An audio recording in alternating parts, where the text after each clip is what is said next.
Brothers and sisters, have you ever wondered why Isaiah saw the Lord sitting on a high and lofty throne?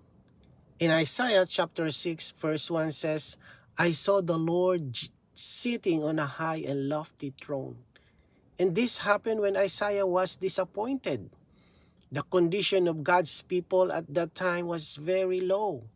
They were fallen, they were corrupt. And Isaiah was discouraged by what he saw. But right in that moment of disappointment, the Lord appeared to him. And who did Isaiah see?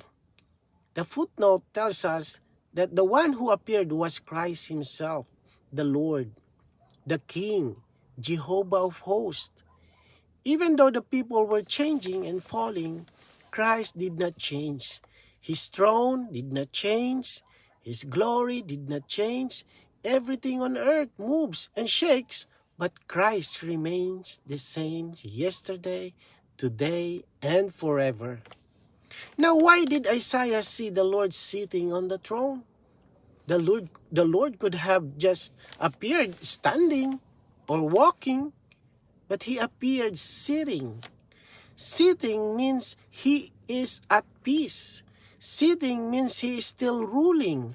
Sitting means nothing on earth can shake him. The situation may be messy below, but above, Christ is still on the throne in his glory. And what did the Lord want Isaiah to do? He wanted Isaiah to stop looking down at the situation and to start looking up to Christ on the throne. The footnote says we should not look down at the situation on earth, but look up to Christ on the throne. When Isaiah saw this, his heart was strengthened. He realized everything around may change, but Christ remains the same. So brothers and sisters, this is also for us today.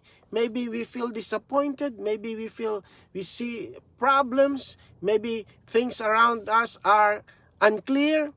But Christ is still the same. Christ is still in glory. Christ is still sitting on the throne. He wants us to look away from the situation and look up to Him, the unchanging Christ. When we see Him on the throne, our heart becomes what? Peaceful, and we are strengthened again. So brothers and sisters, did you receive it today? Then let's pray. Lord Jesus, thank you, you strengthened us. We should not look what is the situation, but we should just look upon you, Lord.